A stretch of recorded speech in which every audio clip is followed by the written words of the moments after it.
Baik, kita lanjutkan kembali perbincangan kita. Tadi kita sempat sekilas membahas mengenai mumayyiz, dan masa yang sangat penting untuk menyiapkan anak-anak menjadi mumayyiz itu tepat pada waktunya, sehingga usia 6 tahun selambat-lambatnya 7 tahun anak sudah benar-benar menjadi mumayyiz, sudah memiliki tamyiz, adalah persiapan pokoknya di masa tufula atau masa kanak-kanak. Banyak hal yang penting untuk kita perhatikan pada masa ini, tetapi di antara hal-hal tersebut adalah bagaimana kita memberikan kesempatan kepada anak untuk mencoba banyak hal dan mendampinginya, gitu ya. Ini secara alamiah akan muncul, Allah sudah kasih kecenderungan semacam itu. Nah, tinggal bagaimana kita mendampingi dan menumbuhkan dorongan yang lebih besar kepada anak untuk mencoba berbagai hal. Ini usia 2 tahun, 3 tahun. Nah, kesempatan ini merupakan masa-masa yang sangat berharga, sehingga anak lebih terbuka, mampu mengungkapkan gagasannya, termasuk dari sana kemudian kita dapat mengenalkan anak, mendampingi anak untuk belajar mengenali emosinya. Tampaknya sederhana, tetapi ketika anak itu mampu mengenali emosinya, maka anak akan lebih mudah untuk mengungkapkan ketika anak merasa tidak nyaman. Contoh sederhana, ngantuk. Kalau anak tidak paham apa yang dialami, maka anak akan rewel. Tetapi kalau anak paham apa yang dialami, maka anak dapat mengkomunikasikan bahwa dia ngantuk. Ini contoh sepele saja. Nah, apa akibatnya ketika anak tidak dikenalkan pada emosinya? Maka apapun yang dia alami, kalau dia nggak nyaman, ya dia cenderung rewel. Dan kita akhirnya menganggap bahwa pokoknya kalau anak rewel itu berarti sama masalahnya, yakni ngantuk. Padahal boleh jadi dia sedang jengkel, kesal, atau yang lain-lainnya, gitu ya. Nah, apa manfaat lainnya anak kita ajari mengenali emosinya? Emosi itu sebenarnya bukan untuk dilampiaskan, tetapi untuk dikelola. Marah itu bukan untuk dilampiaskan, tetapi untuk dikelola. Marah dalam kaitannya dengan ghadab itu bukan sesuatu yang tercela. Yang enggak baik itu kalau melampiaskannya. Larangan yang ada adalah larangan untuk melampiaskan. La taghdab, la taghdab, la taghdab walakal jannah. Jadi kata kerjanya yang tidak dibolehkan itu. Nah, bagaimana anak itu akan mampu mengelola kalau dia enggak paham? Jangankan anak-anak, orang dewasa saja kalau dia tidak mengenalinya, tidak mampu mengelolanya, maka dia menjadi temperamental, mudah emosi, gitu ya. Mudah melampiaskan emosinya. Nah, pada usia ini juga merupakan usia-usia yang sangat penting, usia 2 sampai 6 tahun itu, untuk menumbuhkan keinginan. Catat di sini keinginan. Kalau ada orang yang mengatakan bahwa ini adalah masa golden age, dan kemudian akhirnya menawarkan berbagai program untuk melejitkan kemampuannya, maka jika sama-sama menganggap bahwa ini masa golden age, masa yang jauh lebih penting adalah menumbuhkan keinginan pada diri anak terhadap hal-hal yang baik, terhadap ibadah, terhadap belajar, terhadap ilmu. Seseorang yang telah memiliki keinginan yang sangat kuat, hirs ala manfaah, kesungguhan kepada hal-hal yang bermanfaat, iradah ilal khair, kemauan kepada kebaikan, ini hal-hal yang perlu kita tanamkan. Maka seandainya seseorang itu belum memiliki ilmu, dia akan mencarinya. Tetapi jika anak itu misalnya sudah kita jejali macam-macam, berhitung sudah pinter, tetapi jiwanya rapuh, maka walaupun banyak pengetahuan dia miliki, kemampuannya sangat cemerlang, dia akan mudah goncang, tak perlu menunggu masa yang sekarang disebut sebagai masa remaja. Nggak perlu menunggu masa remaja, baru SD kelas 2, SD kelas 3, SD kelas 4, lihat temennya punya HP, sudah baper dia. Nah, jadi masalahnya di mana kalau begitu? Masalahnya adalah bagaimana kita menyiapkan anak ini dari tahapan-tahapan usianya itu secara tepat. Nah, Jadi keinginan terhadap hal-hal yang baik, senang mencoba itu termasuk dalamnya berkaitan dengan belajar dan ibadah. Disinilah kita menemukan, kita melihat, masya Allah, sungguh sebaik-baik petunjuk adalah petunjuk Rasulullah Muhammad sallallahu alaihi wasallam. Rasulullah sallallahu alaihi wasallam tidak menyuruh kita untuk mengajari anak, tidak menyuruh kita untuk memerintahkan anak, menyuruh anak sholat pada usia-usia 6 tahun, 5 tahun, 4 tahun, 3 tahun, bukan. Jadi bukan karena alasan sedini mungkin lalu pada usia-usia itu sudah kita suruh. Sehingga kalau misalnya kita ngajak boleh, ayo nak ke masjid yuk. Nah, misalnya anaknya umur 4 tahun atau 5 tahun, nggak mau. Kenapa? Lagi males. Kita nggak boleh sewot. Kenapa? Itu hak usianya. Tetapi bukan membiarkan, gitu ya. Maksudnya bukan membiarkan, gimana? Kita perlu cari tahu, kok dia malas, kenapa? Pulang bincang-bincang santai, suasananya nyaman, kita tanya, kok kamu lagi malas, kenapa nak? Ya, kamu tadi ngapain aja? Oh, ternyata tadi misalnya main HP. Nah, kok habis main HP jadi malas, kenapa? Kita jadi mengetahui, sehingga setelah itu kita bisa merumuskan kebijakan-kebijakan. Tidak sifatnya reaksioner, apalagi sudah kalau gitu taruh HP-nya. Nah, jadi sekarang udah selesai belum? Nah, dari sana bisa kita atur kembali. Anak boleh pinjem HP emaknya misalnya, atau pinjem HP bapaknya misalnya, dalam sehari maksimal berapa menit. Dan jangan kemudian jadikan anak belajar membenci belajar. Jadi belajar membenci belajar, belajar membenci sekolah, belajar membenci ngaji misalnya. Contohnya, khusus akhir pekan anak boleh main HP sepuasnya, atau main HP, main game kalau akhir pekan saja, Sabtu Ahad. Maka anak belajar tidak suka hari Senin dan hari Senin hingga Jumat. Kenapa? Musibah. Nah, ada anak kalau menjelang Sabtu senang banget itu. Jadi seolah-olah itu hari rayanya, malah bukan Jumat. Kayak Yahudi saja ya, senang hari Sabtu ya. Atau Minggu, hari ini Nasrani. Tapi kalau sudah Minggu malam sudah mulai gelisah, dia meriang. Kenapa? Soalnya besok sudah mulai hari-hari yang mencekam.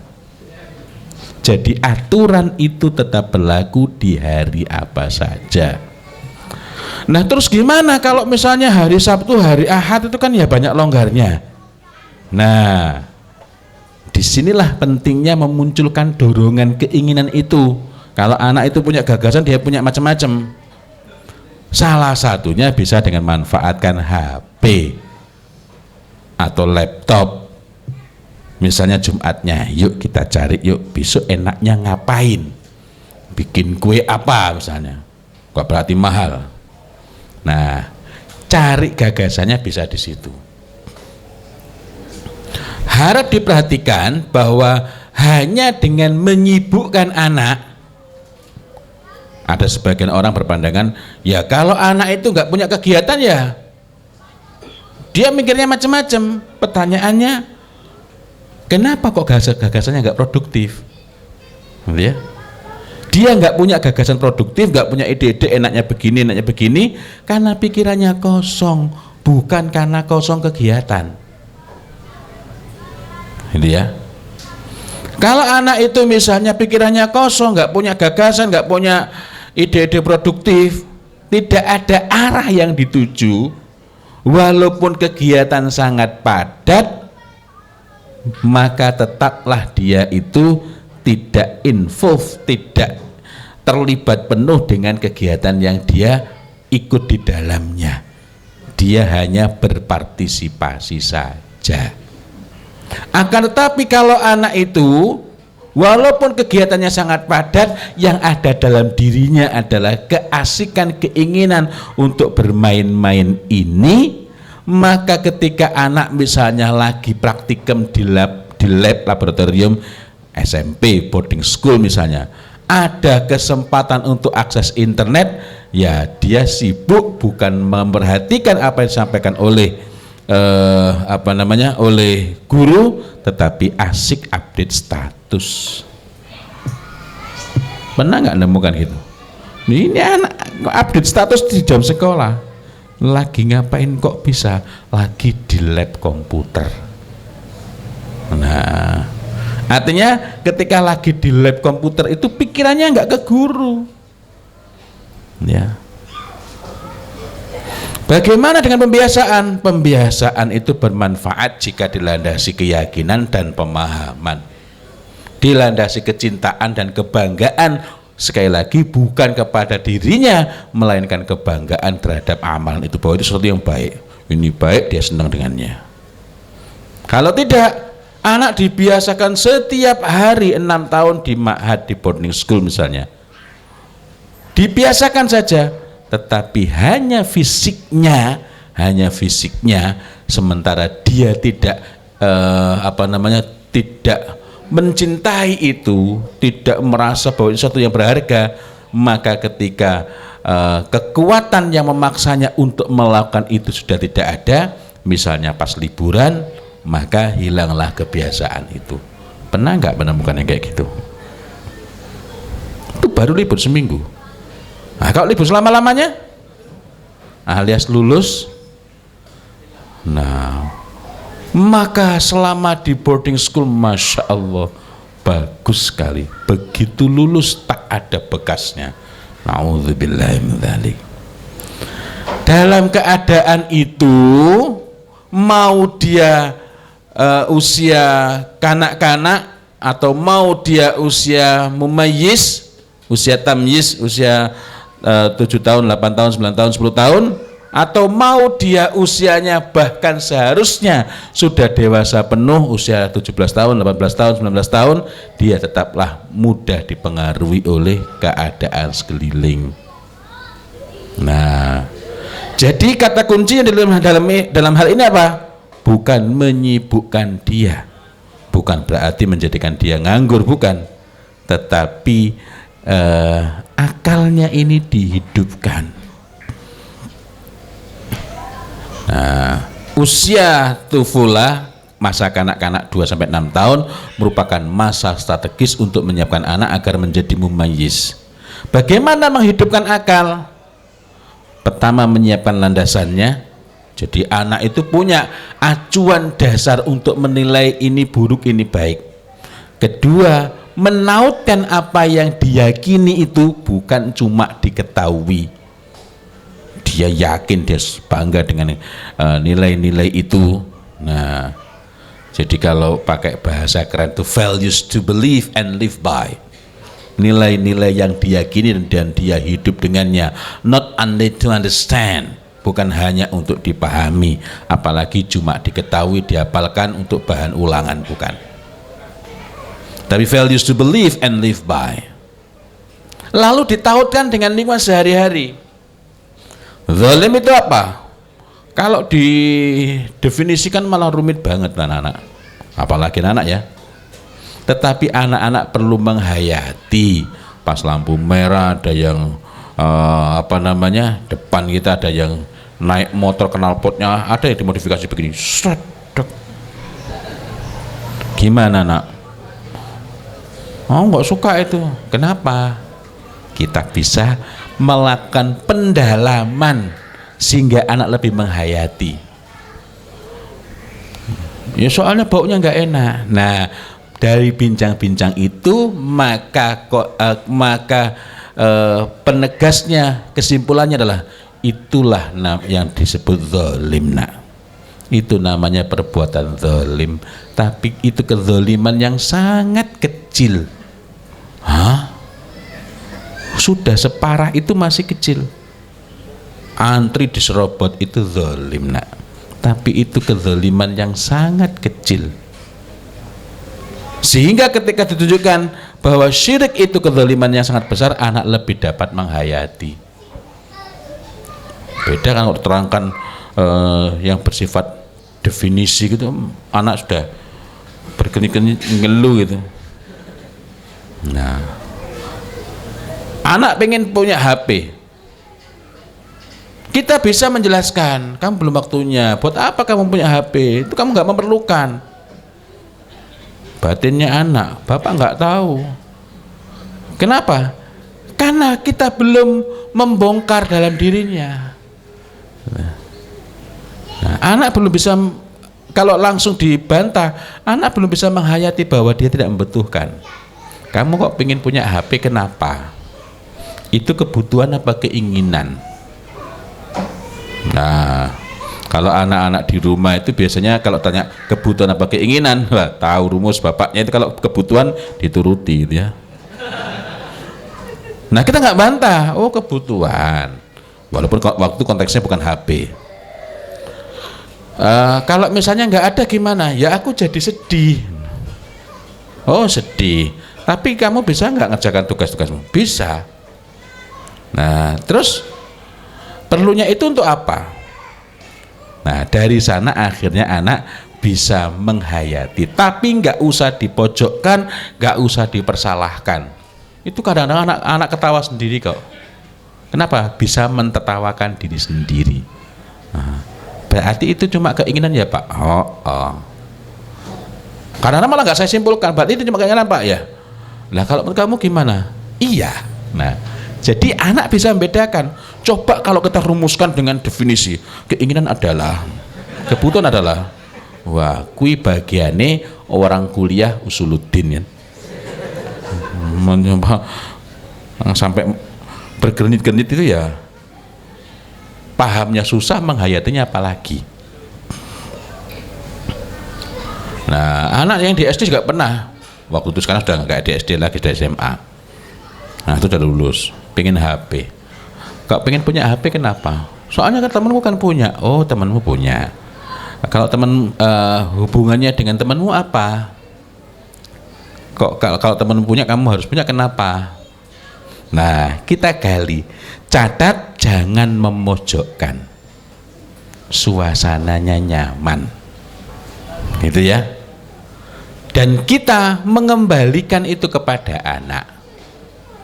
Mengembalikan kepada anak bukan berarti demokratis, bukan berarti terserah pendapat anak, tidak, tetapi mengarahkan. Dan satu lagi, jangan bohong. Kalau HP dalam tanda petik lebih mudah bohong. Bapak nggak punya uang, nah itu mahal, karena harganya mahal loh. Tapi kalau misalnya anak pengen dibelikan donat atau pengen dibelikan es krim, contoh sederhana, kita punya uang, udah nggak usah, bapak nggak punya uang, itu menyalahi Quran surat An-Nisa ayat 9, wal yaqulu qaulan sadida. Nah, terus pripun? Nah, situlah asiknya. Karena dengan menjelaskan secara jujur itu, mau tidak mau kita dipaksa untuk menjelaskan, mengkomunikasikan kepada anak sehingga anak menerima. Paling enak kan, rasa jajan makan mau, ayo. Tapi anak masih berontak. Nah, paling ringkas itu memang bohong ya. Bapak nggak punya uang. Udah nggak ada uang. Tapi juga jangan menyakiti hatinya. Ya bapak ndek duit, nek bapak anak kok kayak piye? Maka anak dalam hati nganyel asem. Di tenis esok. Begitu lebaran dia dapat, kan banyak tuh anak lebaran itu jadi tiba-tiba kaya raya. Dipenging ra gelem duitku dhewe kok. Nah, padahal di antara kecakapan yang perlu dimiliki pada masa tamyiz, orang yang disebut mumayyiz itu adalah kemampuan membelanjakan harta, tasarruf. Membelanjakan itu artinya secara produktif, bertanggung jawab, bukan ngentekke duit. Jadi kalau anak usia 7 tahun, 8 tahun belum bisa nyimpen duit, belum bisa nyelengi, belum bisa mengendalikan, itu berarti dia belum mumayyiz. Ya. Walaupun masih terbatas. Loh, kok kamu hari ini bapak lihat nggak jajan, kenapa enak? Jangan buru-buru langsung memuji. Nah, soalnya aku pengen beli buku. Oh, pengen beli buku, harganya berapa? Itu berarti dia sudah mampu mengendalikan diri, nanti mengatur pembelanjaan.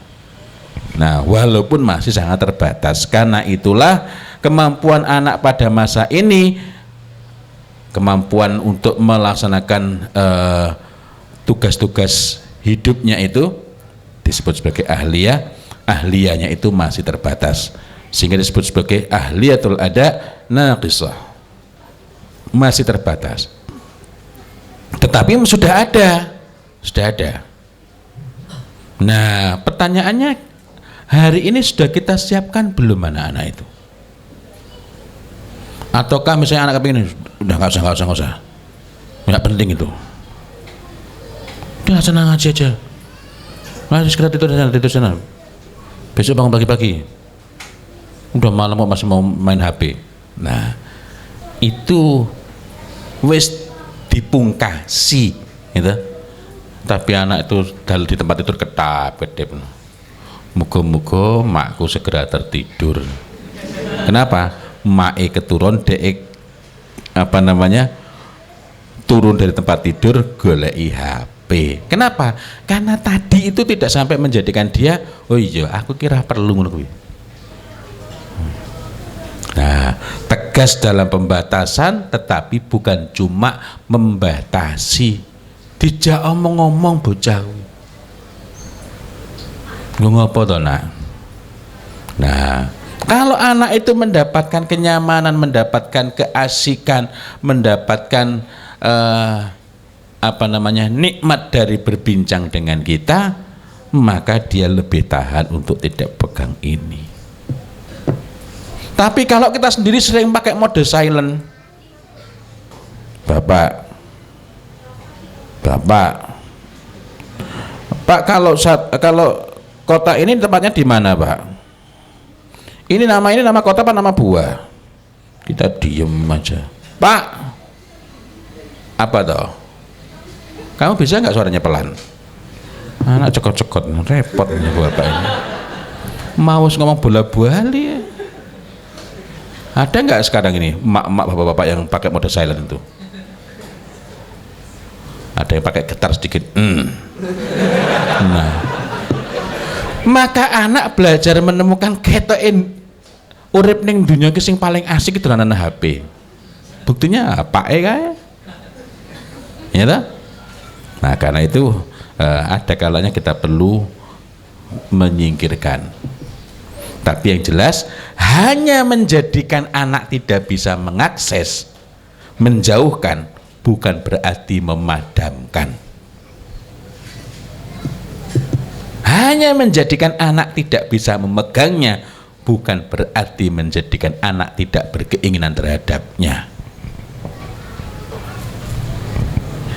Itu sama dengan TV. Hanya menjadikan anak nggak pegang, nggak ngelihat, bukan berarti menjadikan anak tidak berkeinginan untuk melihatnya.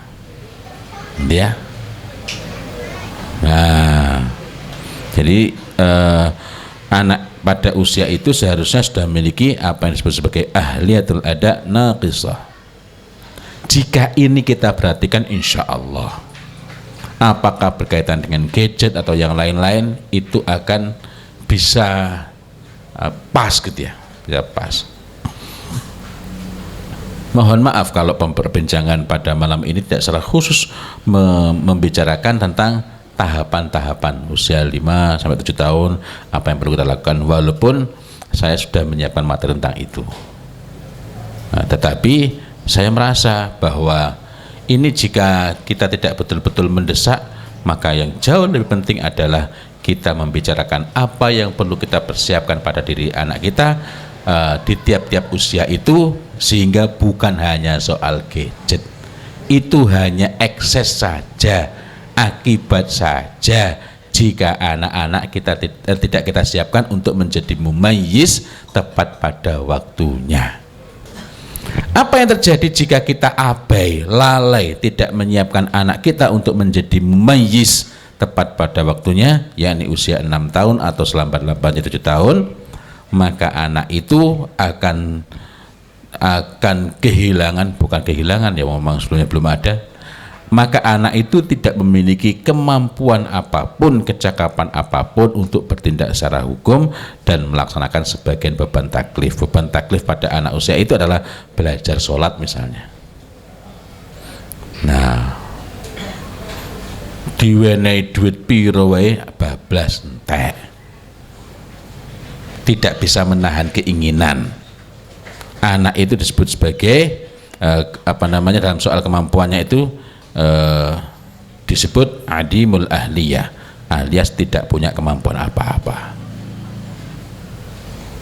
Madang wonte oke, tetapi kemampuan menahan diri, angger ndeleng apa pengen langsung jaluk sak dek sak nyet, ora diweni nangis. Ada nggak yang begitu? Nah, kenapa? Apa sebabnya?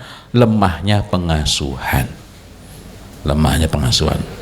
Jadi adimul ahliyah, bukan alim ya. Kalau alim itu nama saya, ini adim, artinya tidak ada. Nah, padahal adimul ahliyah itu seharusnya berlaku untuk anak hanya pada anak-anak yang usianya di bawah 7 tahun atau 6 tahun. Itu pun kalau kita kawal, kita siapkan anak, kan anak itu tidak tiba-tiba begitu masuk 6 tahun langsung mumayyiz, kan sifatnya gradual. Sebagaimana kemampuan tamyiznya anak-anak itu di usia 6 tahun 7 tahun juga semakin meningkat hingga usia-usia berikutnya, sehingga dia belajar membedakan mana yang penting, mana yang tidak penting. Mohon maaf, ini pun kalau tidak kita siapkan, ojo meneh bocah umur 8 tahun 9 tahun, cah SMA wae rungsa muda kok ya.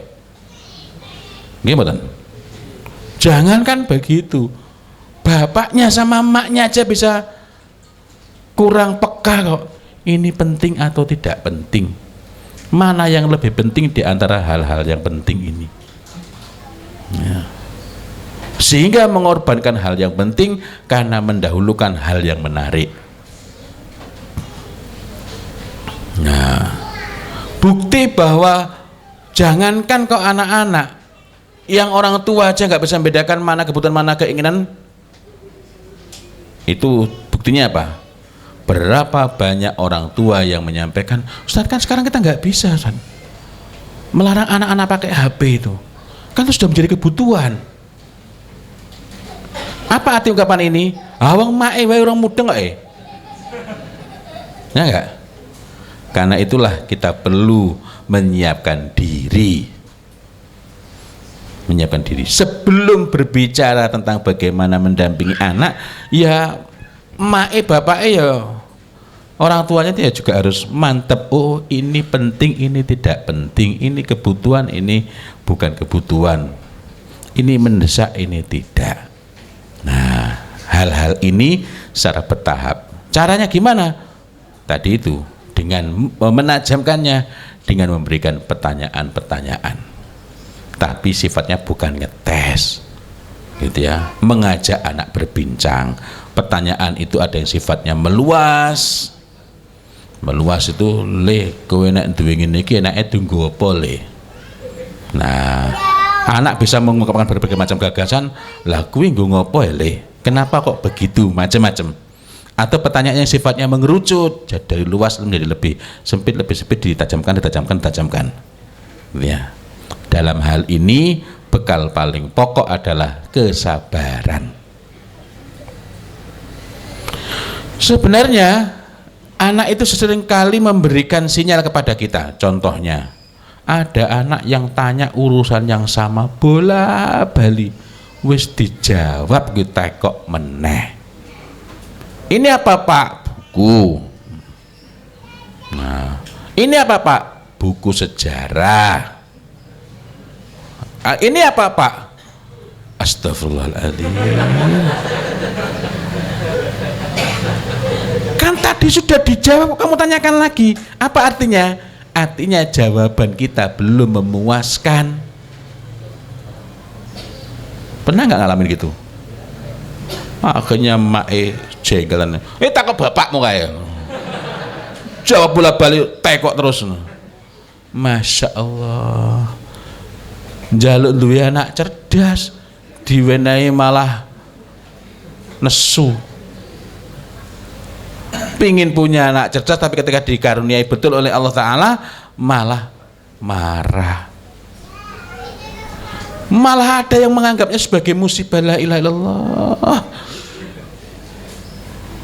kok yang goda toh, padahal itu bukan menggoda.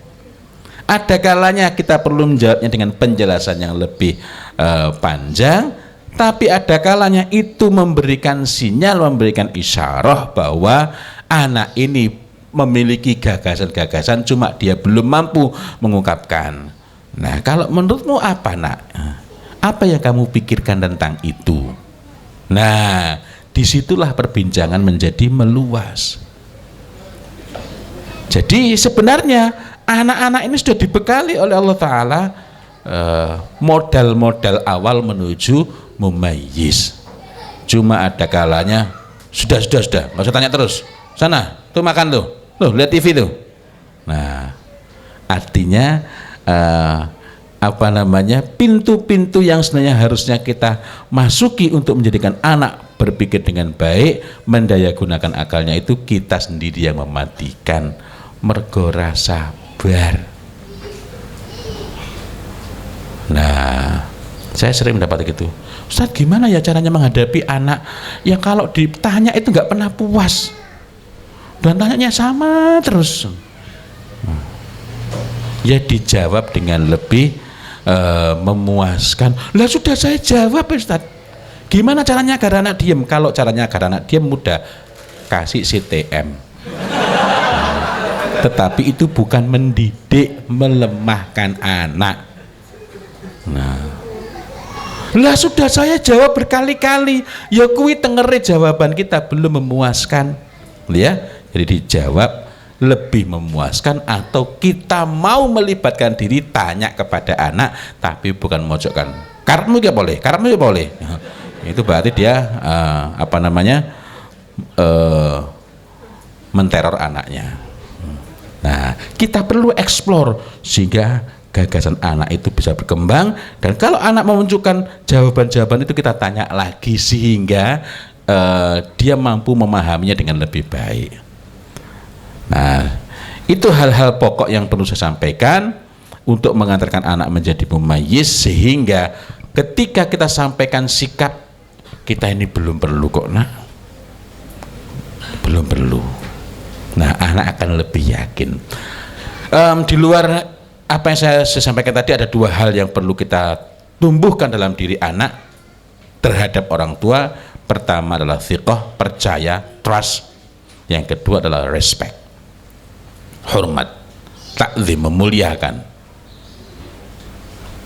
Nah, dengan apa? Dengan kedekatan kita, dengan kita mau mendengarkan, itu anak akan tumbuh, anak akan memiliki sikap tersebut, bukan dengan disuruh sama orang tua hormat. Nah, sama halnya ketika anak bermasalah dengan saudaranya, semoga Allah Ta'ala ampuni saya, karena anak-anak yang awal ya sering salah juga mendampingi itu. Karena itu kalau Anda punya anak, jangan cuma dua anak, masih banyak errornya. Anak yang kedua, ada yang malah ada yang anak pertama masih trial and error, anak kedua masih banyak errornya ya. Nah, anak misalnya punya masalah dengan saudaranya, minta maaf, ngayel. Loh, hubungannya dengan perbincangan kita ini apa? Kalau cara kita menghadapi anak itu langsung cut, maka anak akan menggunakan pemberontakannya, termasuk dalam soal HP, gitu ya. Saya perlu kasih penjelasan lagi karena barangkali ada di antara Anda, lu jari ki mau membahas mendidik anak di era digital, leres. Lah kok perbincangannya bukan berkenaan dengan HP? Lah wong sing paling pokok niku nikine. Ma bi anfusihim, apa-apa yang ada pada jiwa mereka. Nek niki temoto, insya Allah anak akan lebih nyaman. Kalau cuma ndak usah, maka anak leh ndonga tenanan, muga-muga bapak ibuku turune gasik. Sehingga begitu bapak ibunya tidur, HP-nya dipakai, nah sampai malam banget, giliran paginya dibangunkan anaknya susah banget. Anak saya ini loh kalau tidur kok susah dibangunkan. Iya, ngomong bapak ibu wis turu bapak anak urung, udah ade. Itu saja yang dapat saya sampaikan, mudah-mudahan sedikit ini bermanfaat. Selanjutnya saya serahkan kepada pembawa acara, monggo.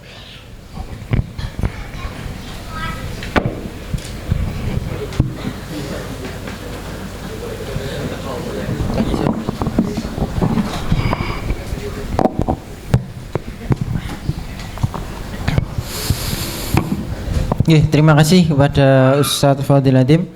Nah, mungkin dari yang disampaikan beliau tadi, apakah ada yang masih belum puas atau ada yang mau ditanyakan? Monggo, yang Ahwat bisa ditulis, yang Ikhwan mau ditulis atau mau ngomong langsung. Biasanya kalau parenting gini ceritanya agak panjang. Monggo, yang mau bertanya silahkan. Ada yang Ikhwan? Yang Ahwat tolong dibantu untuk mengumpulkan tulisannya.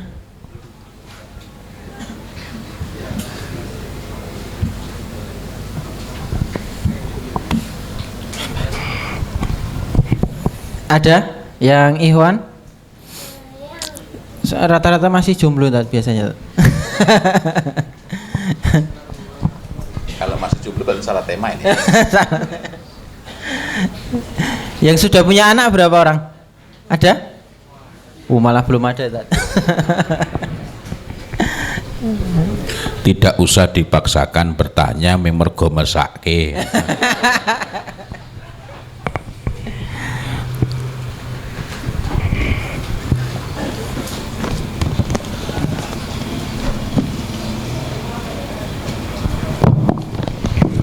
Ini tanya beneran ya, bukan karena mesake ya. Ini ada pertanyaan dari yang Ahwat.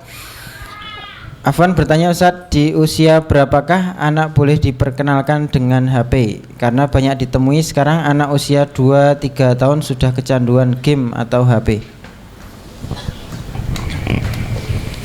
Usia 5 tahun bisa kita kenalkan, tetapi bukan menjadikan anak asik bermain dengannya. Niki saya mboten Bu. Gadget itu baik nggak? Nah, seperti pisau kita memerlukannya. Jadi hal awal yang perlu kita clear adalah kalau jenengan menganggap ini nggak baik, nggak usah punya. Kenapa? Kalau Anda mengatakan ini nggak baik, anak jadi bingung. Oh, jebule ngelakoni sing rapik iki oleh. Buktinya apa? Lah pakku kae, bapak saya, ibu saya pakai. Sama halnya sesuatu yang buruk itu berlaku baik untuk anak-anak maupun orang dewasa. Ada anak-anak ngomong pacaran, sejelik rapik. Apa pemahamannya? Apa maknanya? Sok nek wis gede oleh. Sing ngajari ngono sapa? Orang tuanya sendiri. Fa'abawahu. Bukan hanya berkenaan dengan dia akan menjadi Yahudi, Majusi atau Nasrani, tetapi juga dalam soal menilai segala sesuatu. Le kui rapik. Kenapa rapik begini, begini, begini, begini? Nah, sebagaimana halnya juga pisau. Pisau itu kita perlukan, tapi pisau paling tajam itu antara lain buatan Seki di Gifu, Jepang. Tajam banget. Walaupun itu sangat kita perlukan, tetapi tidak kita biarkan anak-anak untuk memeganginya. Nah, begitu pula HP. Kita kenalkan. Pertama yang perlu kita tunjukkan adalah manfaatnya. Apa yang bisa kita lakukan. Nah, ini coba kita lihat sini. Tetapi sebelum itu HP kita sudah kita proteksi. Kita proteksi bukan hanya karena mau dipegang anak, tetapi memang setiap hari kita proteksi. Karena kita memang menggunakannya betul-betul untuk mencari kemanfaatan saja. Nah, ini latihan sabar. Jan-jane ngono ya. Apa namanya itu seninya hiasannya ngomong parenting kok ya. Akan menarik kalau ngomong parenting dan ada anak yang teraniaya. Lah mboten napa-napa lagi niki selingannya itu. Terus lagi. Kemudian yang penting juga selain kita kenalkan bahwa ini bermanfaat, juga kita kenalkan kalau menggunakannya tidak tepat, tidak benar, maka ini tidak membawa manfaat, bahkan membawa keburukan. Dalam kasus saya ini sosok kalau nulis pakai ini atau pakai laptop, padahal ini kan dua-duanya adalah gadget. Maka saya perlu menyampaikan pada anak saya, "Anak ya, Bapak mau kerja saya di rumah ya." Nah, maka ketika nulis saya sering di ruang tengah ketika ada anak-anak. Untuk apa? Agar anak-anak bisa melihat secara langsung. Sesekali anak-anak meriksa, "Bapak lagi ngapain nih?" "Oh, ini loh nak." Untuk apa? Anak yakin bahwa yang dikerjakan bapaknya itu baik dan bukan sedang asik sendiri. Kita tunjukkan misalnya ada aplikasi-aplikasi yang bermanfaat di sini, gitu ya. Jadi pertama usia 5 tahun kita kenalkan. Nah, iki mau pas diomongke, nek langsung menggak kuwi anak tetap berontak kuwi. Ya.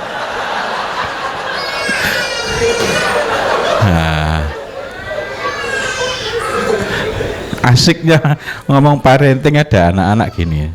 Nah, yang kedua kita tunjukkan apa buruknya kalau menggunakan tidak tepat. Yang ketiga kita berikan kesempatan anak untuk menggunakannya, tetapi kita batasi.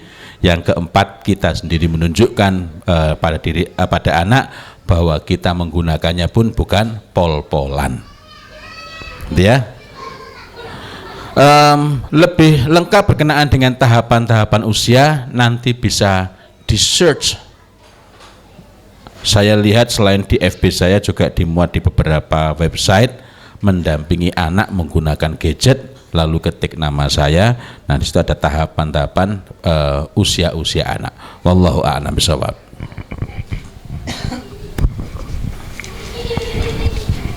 Pertanyaan yang kedua, ini dari Ahwat lagi. "Ustadz, saya bisnis online, kesehariannya selalu menggunakan HP. Anak sering melihat ibunya megang HP. Ketika ibunya sibuk dengan usaha online, anaknya diizinkan untuk main HP yang lain. Dan ketika diambil, HP-nya akan tantrum. Bagaimana ya Ustadz?" Ya, tadi itu hak anak harus terpenuhi. Jangan sampai contoh tadi anak itu lihat TV itu, maka anak akan belajar untuk tidak nyaman dengan kita dan nyamannya dengan benda-benda mati. Ada orang tua mengeluh, "Ustadz, kenapa ya kalau anak sudah remaja itu nggak mau kalau ngobrol dengan orang tua?" Itu bukan karena dia remaja, tetapi karena memang dia tidak punya pengalaman asik, tidak punya pengalaman menyenangkan ngobrol sama orang tua. Kalau anak pas kita sibuk dolan HP, kemudian pada saat kita nggak sibuk, anak dilarang, enak men, aku rampung ya bisnis gue, ya. Jadi dalam hal ini pembatasan dan konsistensi. Pembatasan itu pada saat kalau anak umur 4 tahun, 5 tahun, 6 tahun, nah waktunya berapa menit. Nah, bagaimana kalau misalnya anak itu waktunya sudah habis, ya diberi kegiatan yang lain, diberi pendampingan, gitu ya. Lah niki bisnis kula online J, walaupun tidak persis sama, kerjaan saya juga banyak berkenaan dengan nulis.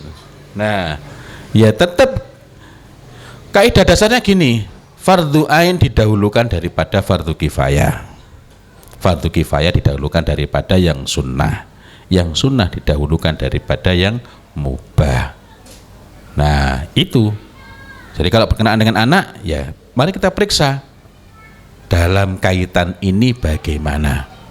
Maka penjadwalan atau pengaturan, ada penjadwalan, ada pengaturan berkenaan dengan respon ketika usaha online itu perlu diperhatikan. Jangan sampai bisnis Anda melejit, anak Anda menjerit. Mergo wis akeh ngono kuwi contone. Anak akhirnya sudah tidak mau lagi nyambung. Beberapa kasus akhirnya anak sampai kecanduan pada tingkat yang sangat serius.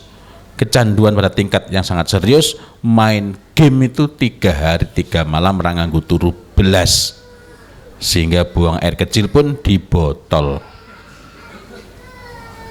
Kenapa? Karena dia eman-eman waktune tinimbang dinggo ning toilet.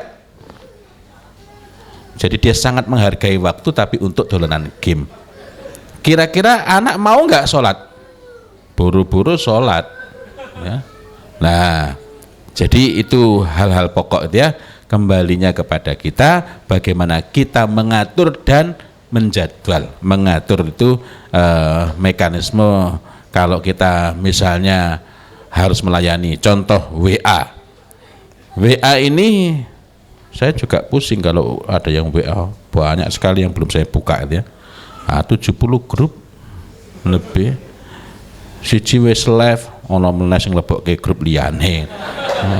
Saya kata wis lebih dari 70 ya wis, yang saya buka paling ya cuma 5 apa 4 apa 7 grup saja gitu ya. Belum lagi yang jabri-jabrian itu. Nah, kalau saya pegang ini terus itu aja sudah terlalu banyak, nggak baik. Maka kalau di rumah sering juga saya jawabnya via laptop gitu ya. Jadi disambungkan gitu ya, kan ada aplikasinya di laptop itu, jawabnya via laptop agar lebih lebih luas. Wallahu a'lam bishawab. Pertanyaan selanjutnya Ustadz dari Ahwat lagi. Assalamualaikum Ustadz. Bagaimana cara memberikan punishment dan reward yang baik kepada anak? Misalnya nih, kita punya 2 anak. Anak pertama bisa diterapkan punishment and reward, sedangkan anak kedua tidak bisa. Lalu bagaimana ya Ustadz? Reward and punishment, istilah ini sering membingungkan saya walaupun saya kuliah di Fakultas Psikologi. Kenapa? Ada kalanya yang kita perlukan itu bukan memberikan reward dan juga bukan memberikan punishment, tetapi memberikan telinga kita. Ingat bahwa anak kita itu bukan karyawan. Lunjil leres niku. Awang karyawan aja masih perlu didengar. Contoh, nyampe rumah awak lagi pegel banget. Saya kemarin ada beberapa kegiatan itu, dan di antara kegiatan itu ada yang sampai hampir tengah malam, mulai pagi bener sampai tengah malam. Kemudian pagi-pagi sudah kegiatan lagi, habis langsung segera ke bandara, sampai rumah itu pesawatnya juga yang paling malam, sampai rumah sudah malam banget baru bisa istirahat juga tengah malam. Nah, sing paling enak memang langsung istirahat. Tetapi kita perlu meluangkan waktu. Anak-anak itu tidak minta kita lahirkan. Dan usia masa kecil anak-anak itu enggak lama. Contoh, Saya pernah mencontohkan di beberapa tempat, nyampe rumah baru aja gini geledak, anak kita yang kecil langsung nangis, nangisnya meronta-ronta, padahal sudah kita kasih rambu-rambu kalau nangis jangan sampai meraung-raung itu. Paling simpel adalah menyelesaikan. Ada kakaknya, adik kenapa menangis itu? Ayo sana. Ayo didimin adiknya itu. Nah kakaknya, aku salahku apa ya? Maka anak belajar membenci adiknya. Asem gini. Berapa banyak anak itu yang rukun, ketoke rukun kalau bapak karo mboke ra ono. Kenapa? Karena yang kecil takut gencatan senjata. Begitu bapaknya atau mae ono, wah wis kabluk-kablukan terus. Apa yang kita perlukan? Yang kedua, ada kalanya anak-anak kita itu ketika melakukan apa yang kita anggap sebagai kesalahan, kadangkala tidak dimaksudkan sebagai kesalahan. Ya. Apa nggak boleh menghukum? Ada hal-hal yang hukuman itu dibolehkan. Contohnya tadi berkenaan dengan sholat. Itu memang perintahnya memberikan hukuman pada usia 10 tahun khusus untuk tarkus sholat, meninggalkan sholat. Syarat dan ketentuan berlaku. Yakni hanya apabila anak kita telah paham hukumnya. Sekali lagi catat, hanya apabila anak kita telah paham hukumnya dan itu kesalahannya khusus untuk kesalahan yang paling besar, yakni tarkus sholat, meninggalkan sholat, barulah boleh kita pukul. Itu pun ada beberapa syaratnya. Orang kemudian plak bukan. Nah, artinya kalau kesalahan itu lebih rendah, maka kita menahan diri darinya. Ya, menahan diri darinya. Nah, kalau begitu apa yang kita lakukan? Kita berusaha menggali, memahami kenapa kok itu terjadi. Karena boleh jadi anak melakukan kesalahan bukan dengan maksud melakukan kesalahan. Ada yang lapor sama kita, anak kita di sekolah nendang temennya. Waduh, bisa langsung mendidih kita. Bapakmu itu ustad le. Bapakmu janjane ora pantes dadi ustad. Orang-orang kadang memanggil kita piye? Dikabluk anake. Padahal ternyata anak itu maksudnya baik. Mosok ono to nendang teman dengan maksud baik. Mari kita saksikan fragmen berikut ini. Ketika kita punya hilm, al-hilmu dan al-anah. Al-hilmu itu kelembutan yang berkaitan dengan ketenangan. Al-anah itu adalah kita mampu menahan diri dari melakukan tindakan sampai jelas betul duduk perkaranya. Jebule sing wujudnya kasar mau menendang itu untuk hal baik. Bapak tadi dapat laporan, katanya kamu nendang temanmu, bener apa enggak le? Waduh. Nah catat, kita perlu tetap tenang. Oh bener lah, kamu nendang temanmu kenapa toh nak? Kan bapak udah pernah bilang kalau ada yang kesetrum listrik itu caranya nolong itu nggak boleh dipegangi tapi didorong. Nah aku tadi itu kan sudah panik banget, akhirnya temanku ku tendang biar nggak kesetrum listrik.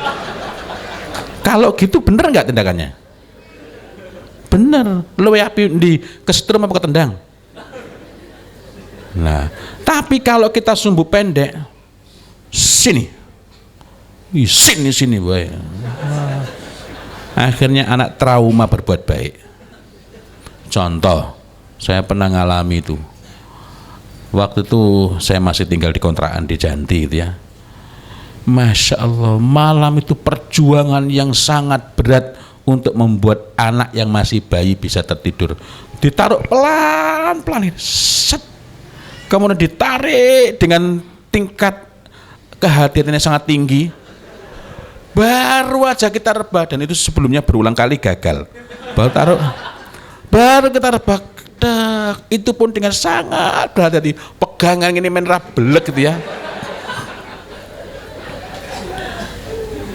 Sudah hampir take off kita itu. Ternyata kakaknya bangun, adik.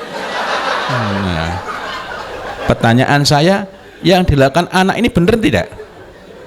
Apik napa mboten? Luar apik piye? Banyak yang menggeleng. Wong ngajak main adiknya.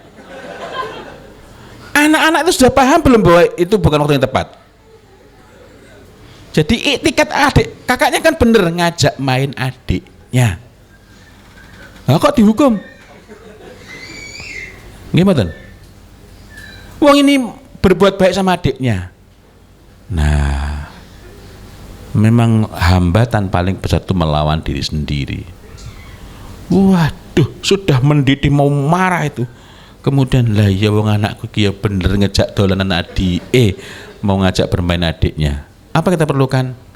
Kita mengklarifikasi. Oh iya nak ya, mau main sama adik, masya Allah, alhamdulillah.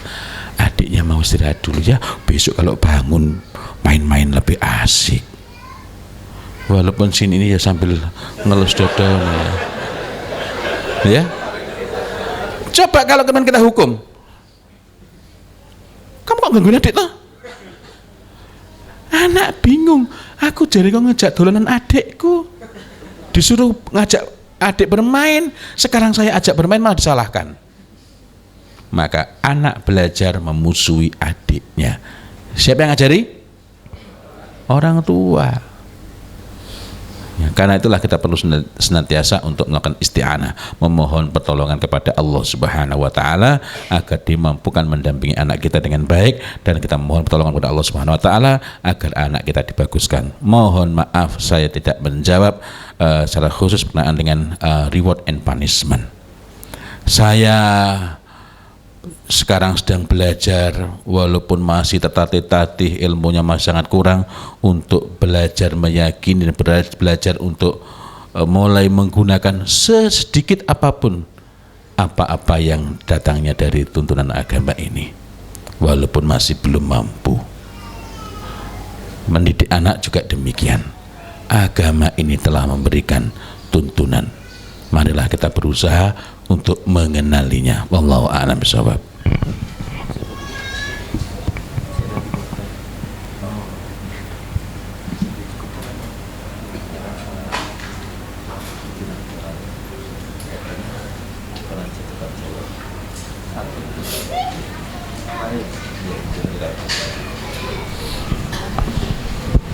Baik, pertanyaan terakhir Ustadz. Bagaimana memperbaiki pola pengasuhan yang salah pada seorang anak yang sudah melewati usia 7 tahun? Padahal menurut Ustadz, usia 7 tahun sudah paling lambat. Monggo Ustadz. Iya. Gimana kalau sudah lewat? Kapanpun kita menyadari itu, maka itulah saatnya untuk membenahi. Saatnya untuk berbenah, saatnya untuk memperbaiki. Tetapi ketika telah datang kesadaran kita bahwa kita telah melakukan kesalahan, jangan tergesa-gesa.